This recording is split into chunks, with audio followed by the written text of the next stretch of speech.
Formations. They're the tactical blueprint that determines where each player stands, written as numbers like 4-4-2 or 4-3-3. The formation your team plays defines your exact role and responsibilities on the pitch.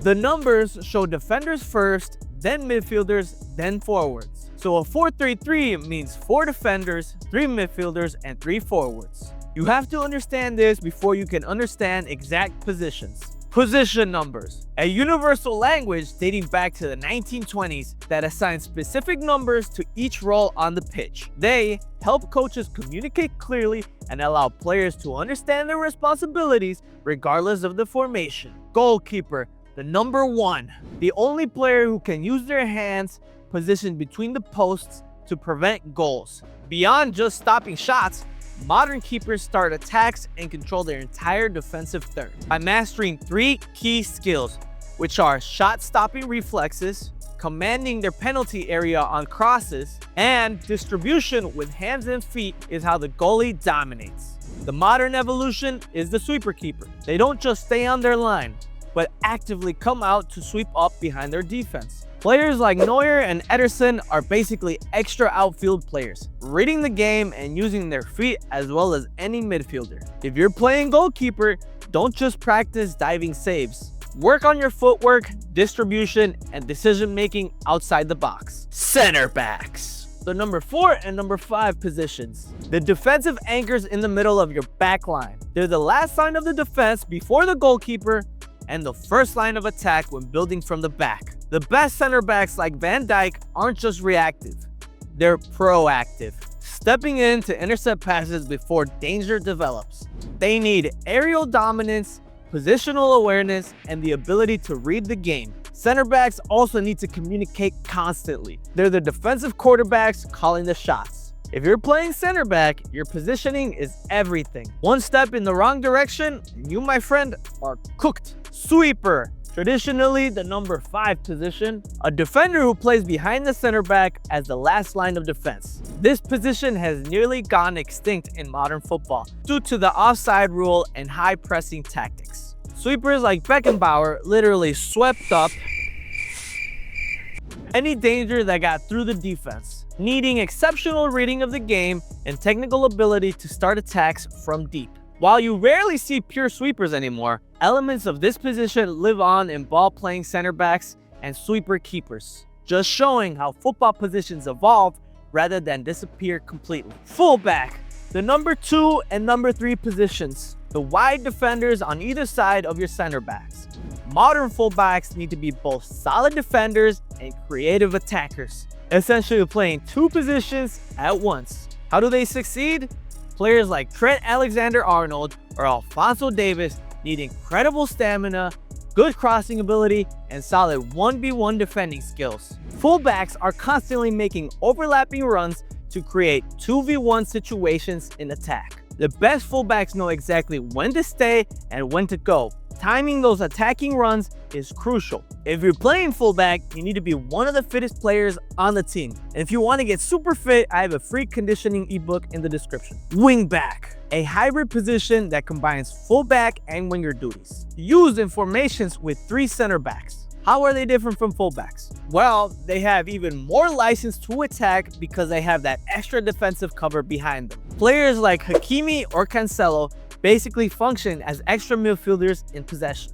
Wingbacks need exceptional stamina since they're covering the entire flank by themselves. The difference between a fullback and a wingback isn't just positional, it's a mindset. Wingbacks think attack first, defense second. If you're playing wingback, you need to be constantly scanning for space to exploit. Defensive midfielder, the number 6, positioned just in front of the back line. They do the unglamorous work that allows more attacking players to shine. Players like Rodri or Casemiro are masters at reading danger, intercepting passes, and protecting the back 4. The best defensive midfielders have incredible positional awareness. They're always in the right place to break up attacks. They also need to be press resistant, able to receive the ball under pressure and distribute it cleanly. If you're playing this position, your first touch needs to be immaculate, dang near perfection.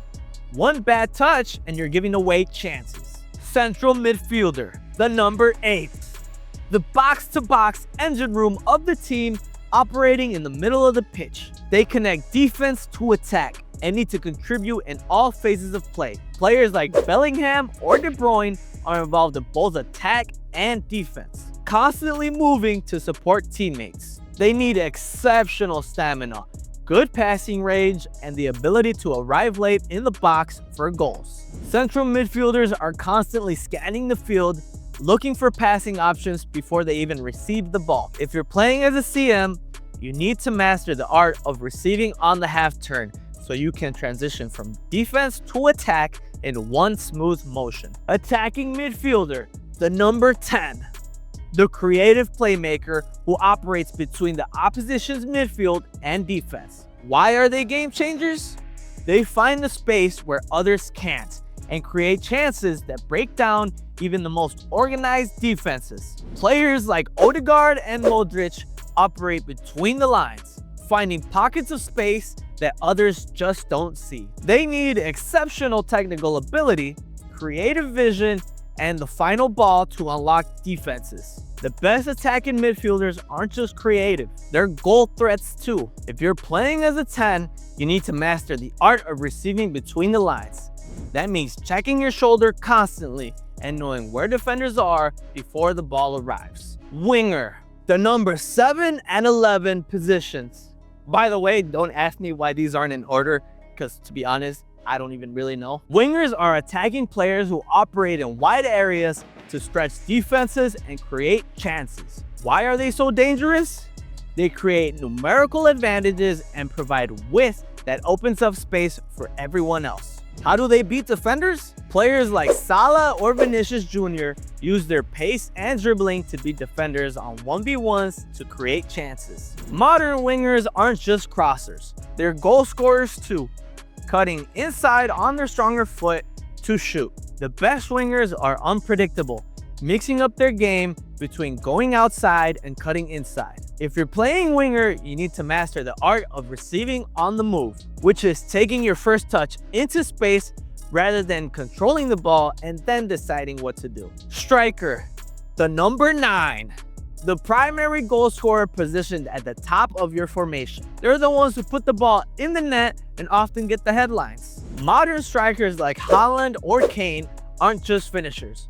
They're complete forwards who link play, create chances, and score goals. They need clinical finishing, intelligent movement, and the ability to hold up play under pressure. The best strikers are constantly moving, creating space for themselves and others with their runs. If you're playing striker, you need to master the art of creating separation. That little movement that gives you that extra yard of space you need to get your shot off. False 9. A striker who isn't really a striker, dropping deep into midfield instead of staying high. When the striker drops deep, defenders don't know whether to follow them or stay in position. Players like Firmino or Havertz drop deep into midfield, creating confusion about who should mark them. The false 9 creates space for others by dragging defenders out of position. When they drop deep, wingers can exploit the space behind them. They're constantly moving between the lines, making themselves available for passes and then quickly releasing to teammates.